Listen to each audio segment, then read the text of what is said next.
Uh, Video. I'm resident of College for YouTube, Jules Sains, and I also recommend video games when you ask me. That is my buddy Patrick McCray. That's my buddy Alan Gallant. We're here to review Star Trek Continues Episode 4. Uh, Alan, what did you think of Vic's This performance here? this is my first exposure to this series in general. It's been talked about before. Patrick, I know that you've mentioned it several times Yeah, I'm a big and fan. told stories about it. But it's incredible. It's absolutely incredible. It's really super professional. I I'm not sure how our producer, director, star got all of these wonderful, fairly well-known actors, but I'm thinking maybe it was through conventions or something like that. His voice Some of work. it? He was a very notable voice actor. Yeah, Okay. And Okay. so, yeah, I think that alone, that and going to cons Yeah. and so on. And at the time, the fan film was really hot. You know, we had Axonar, which was going on, and I think Axonar ended up triggering the big lawsuit that kind of ended a lot of the fan films also. Paramount got real weird all of a sudden. I think because one called Axonar was so good.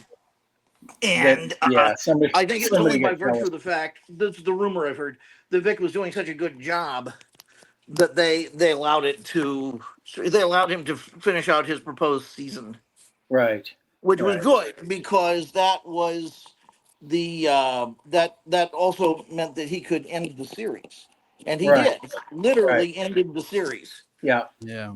Well, I mean, his talent for getting this thing together is pretty incredible. I mean, it's I read up on the production company and how they did a whole bunch of GoFundMe's and raised hundreds of thousands of dollars They did. and built a studio inside of a warehouse and actually built the sets to original specifications. You can tour it now, Yeah. Yeah. and It's they in have Georgia, lots of people correct? involved Yeah. in the various TV series helping. Yeah. Yeah. It's in Georgia. That's correct? Yes. Yeah. Yeah. Yeah. So it's not too far from me, actually. It's probably only a day trip. So It is. It's about a for me, it's long about day 8 trip. hours. But yeah. Yeah.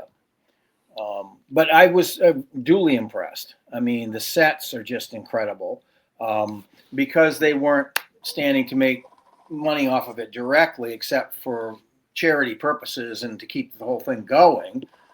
They were able to use some of the digitally reproduced space shots. They used the soundtrack and the sound effects.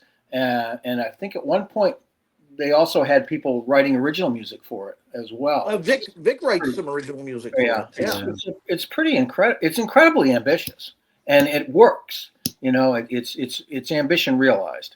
So I was really pleased when I stuck my eyeballs on it. It's one of these cases where when I see a franchise taken over by someone and they mismanage it so quickly, obviously and badly, and I always want to say, you just ask the fans. You're not always going to get fan service You're by right. asking the fans. Sometimes you'll actually get good suggestions. And Yes. ask the fans. And the other thing is, go back and watch the TV series at its best. Mm-hmm. And make a short list of all those things that it had at its best, and then center what you do on that. Yeah. That's what people want more of. They that's just what they do, want more of. So anyway, Yeah. And Vic seemed to really take that to heart and have that. The structure of the show is the same as the original too. The 4 acts, the format, and the whole thing. Like you could put commercials in it if you wanted to, and all this sort of thing. Which is, of course, something that a familiarity factor that fans like. So. Well, and it's one of the things about Dark Shadows that I really started to contemplate is, should they stick to 5 actors an episode? Should they stick to 23 minutes an episode? And 4 acts, basically. Yeah, 4 acts and a teaser or whatever. Yeah. And maybe the answer is yes. Yeah. Yeah, there's something about that aesthetic. It's familiar, it's attractive for people that are, you can do a lot of things inside that familiar format, I think, that don't have to be the same old stuff too. Sure, sure. But I think in this case, a lot of it is about the medium, and they got it right. And I Yeah. think their philosophy was and is, well, I can't say is, but was, how would this have been done in 1970? Right. If it Picking up as continued the on fourth for a fourth season. season. Yeah, Yeah. yeah. And it And I reads think that way. It reads that way. It's really good. characters like Dr. McKenna Yeah. are obvious. It's nice to have a security officer at last, Drake. Yes. Yeah. I thought it was a stroke of genius to put to have Scotty portrayed by the son of the original Scotty. I think He was good. very good. He's I mean, not only very does he good. look like him, but he puts in a credible performance. He does, and I think they also the styles of the various actors that played it originally. They picked up certain elements of that without going overboard with it. Yes, they did. And that's nice, because one of the things I talked about last night was it's not just a recreation of characters. It's a recreation of a mindset of acting that manages to capture it without commenting on it. Right. Yeah. It doesn't. There's no nods and winks. They're playing it for real, for straight. And speaking of old stuff as opposed to new stuff, this episode has a lot of connections to the old series as well. Oh yeah, it's very cool. I've seen one other episode that has those connections too, so I'm assuming there's a lot of that during the whole series. Oh yeah. And I mean, even I forget what the name of the episode was, Miramani or something. It's the one where he becomes a Native American briefly. Yes. Planet. Yes. It's certainly one of the culturally weirdest. You couldn't do it today. No, you couldn't. But back then, it was honorable. Yes, right, exactly. That was showing respect. The last time that we did that, I think, was Dances with Wolves, and that's 30 years ago now. Oh boy! And still, that should not have gotten Best Picture. I'm sorry, it should not have gotten Best Picture. No, it was good, but you're Goodfellas. That was a year Goodfellas. Absolutely. Yes. Good Lord. Scorsese knows his stuff, and he's a great storyteller. I mean, yes, Mary McDonald's a honey, but that's not the reason to give it Best Picture. If you're gonna do that, give it to whatever she did, the Mr. Fish or Fishville or Big Fish or whatever. Yeah, I love that movie. I'll be back, guys. No, not that one. But yeah, we lost Jewel. Even one mention of Mary McDonald, he's out of the room. Always talk about fish. Oh Lord. So I didn't get to see 50th anniversary of Jaws in the theaters. I really wanted to. Yeah. No, that was last week, I think. Yeah. I know a guy who's a huge fan, and he works, or he has worked in the past for Disney and Universal, and he was one of the movers and shakers behind Hollywood Horror Nights when they started that down here. But he also made a documentary a number of years ago about Jaws. It's not The Shark Is Not Working, is it? I think it is. Wow, that's really good. Yeah, his name's James Michael Roddy. Okay. Yeah, I think it is. Yeah, he's been down here for years. One of my bosses has known his wife since they were like 12 years old. I mean, it's that kind of a weird connection. I came up with a high concept for The Shark Is Working, which is this play by Bob Shaw's son, right? About the three of them on the boat. You do it that way, but you have all three play it in their acting choices, their cosmetics, all of that as Richard Dreyfuss. Yeah. He couldn't decide who was going to play Matt Hooper. He had three great Matt Hoopers. They were the only good actors. And so he just let all three of them make the choices to be the play is the play is The Shark Is Broken. The documentary is The Shark Is Not Working. Yeah. And as a matter of fact, everybody calls his name is James Michael Roddy, but everybody calls him Michael. Michael I think he went when that play was in Edinburgh and went over there and talked to those guys as well, because he's a super fan of Jaws. He's like, he was a kid when it came out in 75, but he is totally devoted to that movie. See, he would have been happy with us talking about Carl Gottlieb on Dr. Detroit. Yes. The great thing about Gottlieb, especially if you see him on any of the '70s comedy stuff, because I think he did the Laugh-In reunion. He was like a partner of Steve Martin's for a while, a writing Oh, partner of Steve okay. Martin's. Yeah. And he is such a goofball. He's Yeah. just the pudgy guy with a mustache and all of that. Uh-huh. Uh, and um, um, and to think that he wrote Jaws is just marvelous. It Yeah. really is. That's the interview I really want to read. Although he wrote the Jaws log. Oh, yeah. Yeah, that's his book. He wrote the Jaws Okay. log, Okay. Yeah. which I wish they still did those books because often those books were unflattering towards the movie, but they released the production, but they Yes. released it anyway. Walter Koenig's Chekhov's Enterprise, to sort of bring it back home, is a great book. It's about making Star Trek the motion picture. Uh-huh. And And I bet it doesn't pull too many punches either. he does. Walter's Yeah. a really good writer. Yeah. And he's a really good writer, and so he really has a ball with it. And it's boy, he tried everything he could to paint that turd. He tried everything he could to polish it up, and it's just you could tell you could hear him popping a sweat doing it. But so while we're waiting for Jewel to come back, I'll tell you a horrible moment yesterday. Horrible moment, hilariously horrible moment. I'm in a store. I'm buying something, as one often does at the end of a stay in a store. I'm buying little whisks like this one. These are very handy in the kitchen. Little Yes, whisks. they are. They're very handy. And so I'm buying a little whisk to use in ice cream making, etc. And there's a lovely individual at the cash register. Little gothy, very, very, very pleasant. Someone I would never consider, as it's the age difference and so on. But boy, did age difference get rubbed. She said, "I can't believe this. I can't believe it." Like, and the beauty was she was genuinely shocked when I was not thrilled.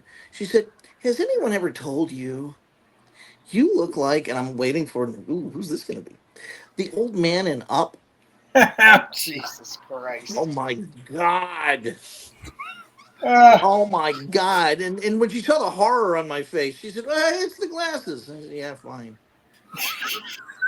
Okay, here's just to clarify.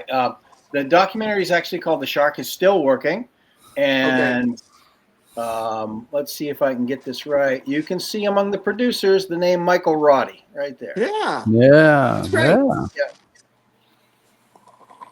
But yeah, can you believe it?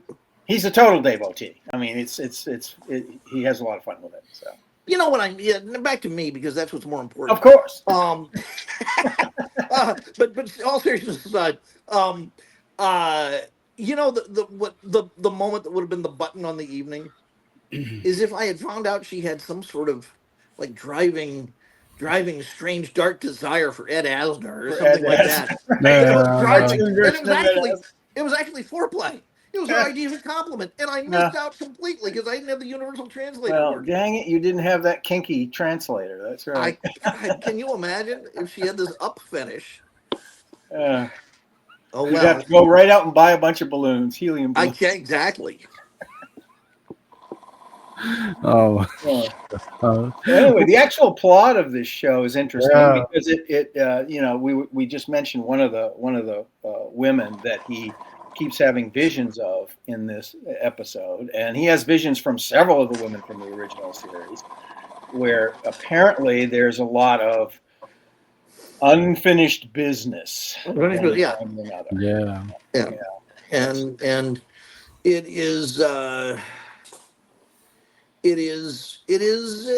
interesting. There is romantic controversy surrounding the show a little bit. Yeah. And that it's really it is as intriguing as it is dangerous, because on one hand, why are you psychologizing the people behind it and so on and so forth, and you just be talking about the show? Yes. And that doesn't mean there's not something potentially connect the dotty. But that's if there are dots to connect. I'm not saying there are. Right. But yeah, we had talked about that a little bit before the show, that this is someone who clearly has women who are very important in his life. Mm-hmm. and their opinion of him and his opinion of them is equally important. And I think that comes across really sort of beautifully and intriguingly, and Yeah. I like that in this. Yeah, I mean, creativity often draws from life, and the concerns of life, and this may be one of those things where that's happening. So, it's an interesting way to put it into the script, though. I think it is definitely this psychodrama, but also Kirk is being intensely physically affected by the whole thing too, which kind of Yeah, piques the drama of the whole thing. So yeah. Yeah. it's kind of Um, cool. this is a very psychologically dense episode, and adept at it for Yeah, their fourth episode.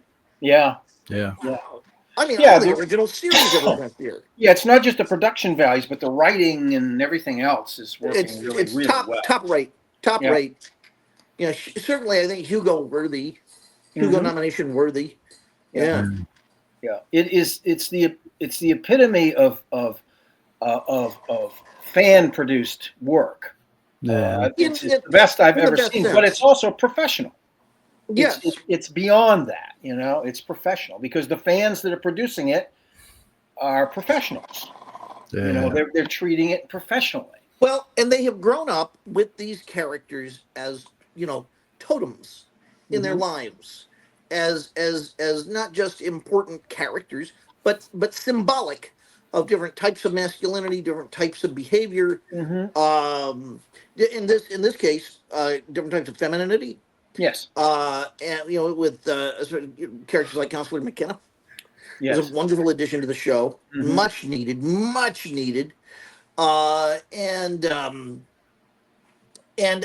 so you get two things. You get very well produced Star Trek, and you get very well produced Star Trek from people for whom this has a lot of significance. Yes. It Right.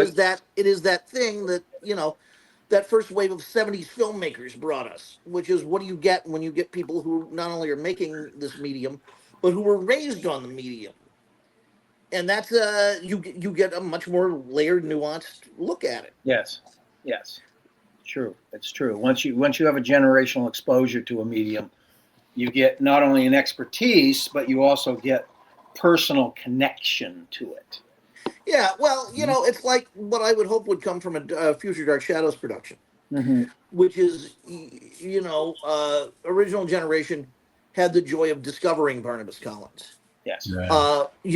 We had the joy, or I had the joy, and Jewel had the joy of being accompanied by Yeah. Barnabas as a Yeah. as a finished voice in the culture, Hmm. and that was a beautiful and profound thing. Sure. Sure. And you guys came up during the period in which the media was really friendly towards Dark Shadows in terms of Sci-Fi Yeah. Channel and Yes. MPI and all of this thing that Yeah. came up. That's how when I rediscovered it because of that media friendliness towards it for that period of time. What Yeah. would here's a weird question. What would a Vic Mignogna led Dark Shadows continues be like? Ah. Well, he'd have to change his hairstyle completely. He does that. He's Yeah. fine with that. He's an actor. He can do that. Yeah, I mean, if he was as involved with it as he is with Star Trek, he could probably, do the actor's manipulation of behaviors and so on, and play one of any number of characters in the show. I think I think he'd that's be more of a Quentin. I Yeah, think Quentin or Barnabas, probably. Todd Yeah, would be more of the Barnabas. yeah. I think even Jewel might have mentioned that last night. Yeah. yeah. The guy who played Spock could do Barnabas for sure. Well, he's dark to begin with, Ow. and he's sort of got that whole reservation thing going on, that withholding thing going on of emotion. So yeah, I mean, sure, Yeah. absolutely. I always thought Leonard Nimoy could have been a great Barnabas too. Yeah. I thought that as well, Yeah, Yeah. because I often would wonder how Frid would have been as Spock, and I think he would have been a good Spock. yeah, Yeah. Yeah. I think that's see, I knew Vic more as a voice actor. This was my first live action exposure to Vic hmm as an actor because I was a huge fan of Full Metal Alchemist, Dragon Ball Z. Sure. I mean, he voiced Broly, and I think something Vic doesn't get enough credit for is he did a lot of additional voice work to a lot of other series because he was just a busy cat. He's a very talented man. Yeah. That's, I mean, hugely talented actor. And this is a case where it's nice to see someone who's more known for voice work. You get to see their face, get to see Coming the other way, yeah. Yeah. And a lot of more popular voice actors either stay there and don't come out, or they started in theater and film and then went that way. Yeah, I mean, a good example, someone who acts with him a lot is a friend of mine, Lucy Christian Bell, who's been in Full Metal Panic, Full Metal Alchemist, and so on and so forth. And I think she's very proud of her career. I'm proud of her. I've worked with her a number of times, and yet for the period when she was in American Hustle and she was in Enchanted. Oh, cool. Who's the no? Who's the redhead who was? Amy. Amy Adams. Adams. Yeah. There's nothing Amy Adams has ever done that Lucy couldn't do blindfolded with an arm tied behind her back. Yeah. Funny how that works. Physically, everything. Yeah. But yeah, I think he would do real, like if he were as dedicated to the DS as this, like he'd do it great. I mean, because he busts his ass. Vic does. Yeah. Well, first thing I guess what they did with this one is they did a couple of like mini shows to shop around. Yeah. And then the GoFundMe, hard and heavy. What would be if you could only build one set for Dark Shadows to do a mini-sode on, just to show what you could do? What would that set be? The old house. The drawing room. That's the one that pops for me because it's the center of a lot of the overt supernatural stuff that goes on,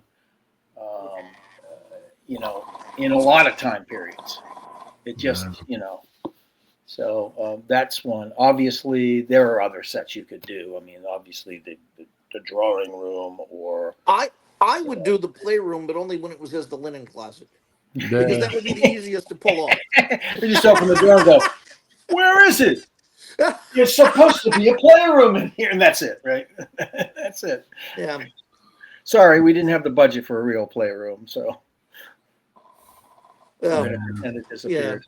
When I wrote the day book on that, I got a big laugh from one of the cast members when I read the little TV guide description.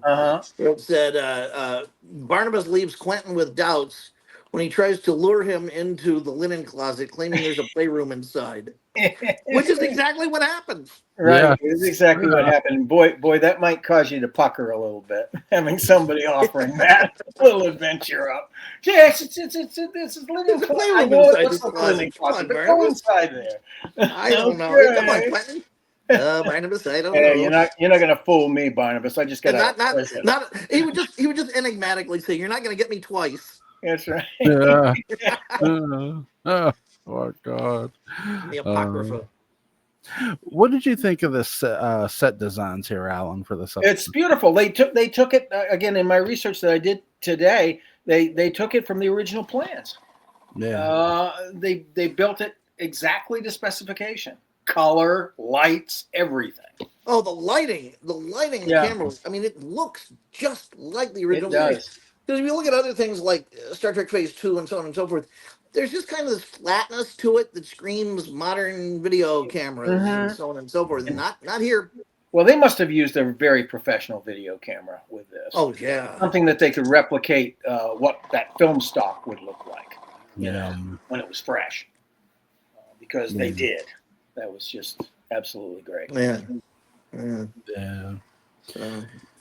And this was, of course, done as a little tribute to Nimoy.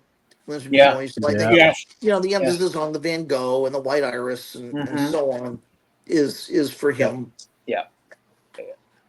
Yeah, really, really powerful episodes. The psychology of this episode is really heavy too. I mean, it's Yeah, all. it's. I mean, the writing has some depth, and the peak drama that you expect from Star Trek is there, and all of that sort of thing. That melodrama that doesn't go too far over the edge. It just it holds. What is the next episode? And do we want to talk about that? Maybe another night. Oh, Yeah. Let's find out. That would be number 5, right? Is that what we're dealing with? yeah. And you sent me the list, I think, Jewel. If I'm not mistaken. You did. There it is. It is. Divided. Divided we stand. Divided we stand. Oh, that's a Civil War one. It's Okay. really good. It's really, really Did they good. bring Lincoln back? No, they don't. Good, because that didn't work the first time. No, It really didn't. In this case, although Lincoln is in the episode, but he's off camera. Okay. And it's this all takes place during some sort of like trick of the mind. Mm-hmm. But it doesn't have the lameness of it's all a dream because there are real world consequences to what's going on as they're in these comas. Okay. And I think that was the first episode I ever saw, and I was in tears for most of it. It was just great. And of course, he's in Georgia, so I think he got the help of a lot of reenactors. Probably, yeah. I would imagine. So There's a ton of them down here. Yeah. The scope of it is really big. Yeah. Yeah. Cool. Oh, it's a dilly. Awesome. Yeah. When might we want to talk about Whatever you'd like. What are you doing tomorrow? Nothing. Alan? Nothing. No, tomorrow. we can do that tomorrow. Let's do that tomorrow. Oh, that's a good one. Yeah. Well, turn around, watch it tonight. So 5. Two videos tomorrow night for me. Tomorrow at 8:00, I got the Time Tunnel, and at 10:30, we'll be doing Star Trek Continues. It's a hell of a night for you, Jewel. Yeah, you got some good viewing. My favorite day of the week is Mondays. You know why? Michael Myers Monday. Okay. Oh, of course. Well, have fun with it. I got a Phyllis Wick video to record after this too. I bet you do. So that's what you call it now. Yeah. How do you explain how she changed her appearance between the time that you know what I'm going to get into though? I'm going to treat it like the character retrospective revisited of Phyllis Wick, start from the overturned carriage and go from there. And treat it like she didn't trade places with Vicky. What happened? Okay. Like a separate thing happened to her. Yeah. I'll mention Vicky because again, you have to point out the difference. Yes. Yeah. So, but yeah, the first timeline. Yeah. Good. That sounds like fun. Yeah. So, link to Patrick McCray's Dark Shadows Daybook Unbound is going to be in the description box. Link to Alan Gallant's YouTube channel, Colin Sport After Dark, is going to be in the description box. My cat is in this video. If you just saw her, but have a good That's night. Take care, Joel. Alan, get RoboCop Rogue City. There you go. There you go. Take care. God. Later, guys.